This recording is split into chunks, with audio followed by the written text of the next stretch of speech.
Rick Lambert. Welcome to the Smarketing Show. You know, Cheryl, was about a year ago, I went to this thing called a conference. Remember those? I do remember those when we actually traveled and left our house. Yeah, we'd actually put our clothes in a suitcase, hop on an airplane, go to someplace and sit in a room with other humans without a mask on. Anyway, those were the days. A speaker at this conference I was at made a stat. He said that 41% of millennials would prefer digital communication, meaning text, email, etc., over actually speaking or communicating live with someone. And it rocked me because I thought, that's not really the way it used to be. And then COVID hit and all of a sudden, boom, we're forced into this virtual world. So today, I want to talk about, from a sales head, and you can share from marketing, 8 things we believe that companies can do to pandemic-proof their sales team. And Cheryl, I don't know if you have any thoughts out of the blocks here. Well, I just wanted to mention an ENX magazine article that you just wrote about this exact topic, which speaks to the relevance and importance of what everybody's going through across all industries and how relevant this content is. So you can kick it off with your first point, and I'll pick it up at number 2. Okay, so as a former sales leader, I think the first thing you need to do is you look at your inventory of your sales team is, have you got the right DNA in your sales representatives? And by that, I mean, yesteryear it was, certainly relationship based. And a lot of us, used to meet in the field at customer premise, but now we got to go digital. And so on a podcast, someone asked me recently, should we change our interviewing and recruiting process? I said, absolutely. We want to ask people, how big is your social network? How many videos have you posted in the last month? And really, look for that persona of a sales rep, I think, that can skate better in a digital world than maybe a traditional, because who knows when we're going to come out of this thing. Yeah, and speaking of that, my point, which is number 2, moving the sales spend into more of a marketing spend. So as we look forward in this pandemic, but also after we get through this pandemic, B2B companies specifically as well are forecasting that the digital interactions are about 2 to 3 times more important to their customers than traditional sales interactions, which would be in person. So you mentioned in your article that we're seeing a big shift from the traditional feet on the street, outbound, if you will, sales rep, into an investment in digital marketing strategy. And so I also want to mention that a strong digital marketing program for all businesses can actually very immediately give your brand a big voice.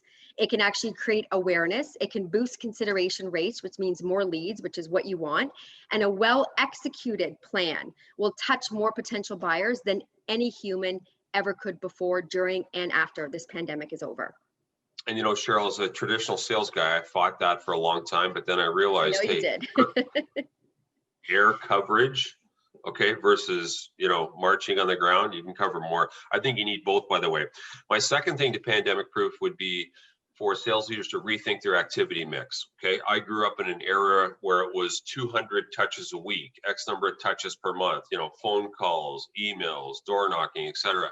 And I think if you haven't already, we got to adjust our activity mix to include things like LinkedIn activity. And a lot of sales leaders right now, I don't think have done that yet. They're still trying to force phone and email, but the social engagement on LinkedIn, such as, 3 to 5 posts a week, connecting with 30 net new contacts every week, right, is going to help you pave this new digital highway. And by the way, as we go through this stuff, I don't think either of us are suggesting everything's done digitally. It's all about getting online engagement to create offline conversations. So my second point is update your activity mix if you haven't already. So yeah, update your activity sales mix. And then it's also just having an understanding that yes, there's always going to be that interaction with a salesperson and the potential customer, but it's getting to that point. And that's what we're discussing today. So you also wanted to discuss point number 4, which is get active on LinkedIn. Yeah, so we'll approach 3,000 people through our 30-day LinkedIn bootcamp this year, which I think is awesome. Thank you if you've gone through it. The biggest thing we recognize is people just don't know how to pedal that bicycle. And as a result, they stay away or they're peripheral players. And so when I say get active on LinkedIn, think about it, okay? Your Rolodex, your digital Rolodex is now your LinkedIn, right, network. And the stronger our network, more people that are likely to consider buy from us in that network, the more active we're on there, we're going to get in front of them more. And you mentioned it earlier, Cheryl, that air coverage strategy. I just don't think you can win in 2021 or beyond without being active on the #1 B2B channel. So get active on LinkedIn would be a huge suggestion for me. For sure. And then that kind of relates into my fifth point, which is get social in general. So similar to what we've seen and we already know in the B2C environment, the importance of digital channels on social networks for B2B companies has grown huge, especially since the COVID-19 crisis began. So sales leaders on average, and I know you love stats, Rick, sales leaders on average rate their digital social platforms are approximately twice as important now as they were before we entered this pandemic. So a lot of companies are now thinking, okay, well, what the heck do I post? And something that we discuss with a lot of our clients is around the 5-star. So how do you break your content into 5 separate pieces that your customers want to know? Because as you know, you're going to sell more by selling nothing. So the 5-star is a makeup of content around your product and service, but specifically the challenges that you offer solutions for. So you're not really pushing product and service, you're more pushing the solution that you offer. 20% around your employees. We want to see who these people are that are behind the scenes. We want to talk about your clients, your customers, what's their experience like working with you. 20% around industry posts and stuff that's happening that's relevant to your audience. And then 20% around what you are doing within the community to support the community that you work in. Mm-hmm. And, just to double back on social, and I mentioned LinkedIn, like Cheryl, each month for some of our clients, you deliver your team a rack and stack report. Mm-hmm. And in every month, in every case, with very few exceptions, the top salespeople are the most active on social media, the top ones every time. Okay, the next thing I think the pandemic proof your business or your sales efforts would be to make sure you've got a strong website. Look, this is again stating the obvious, but if you haven't benchmarked your website against your competitors or at least measured it, one common tool people will use is a HubSpot web grader tool. That's HubSpot web grader. If you Google it, you can put your web domain, your web address in there and just get a quick health check on your website. But your website now is more important than ever because that's your new digital storefront. And so some basic things I think people need to think about is not just creating a magnet as their website, so it's optimized for organic search, but when people get there, how do you make it sticky? So are there things there like chat? Have you got content offers? Or is there a way for someone to engage in maybe surrendering their email to receive things moving forward? My point is, if your website is still a destination and not really a 24/7 sales entity, I think you got to rethink your website. Yeah, and I think a good way to sort of start in that sense would be to look at the KPIs or the analytics around the user experience. So how are people navigating through their site and where are you losing them? And then start there and you'll start to be able to build your site. Point number 7 for me is unleashing the power of video, of course. So specifically when dealing with remote teams, some of the challenges that come up on a regular basis with leaders are that people find that there's inconsistent training. There is lack of collaboration amongst the team, and there's a huge feeling of disconnect. But the good news is that you can actually address all 3 of those things with video. So with training, it can help you with corporate sales training. It's very easy to consume. It can be broken down into modules, as you know, which supports obviously viewer retention.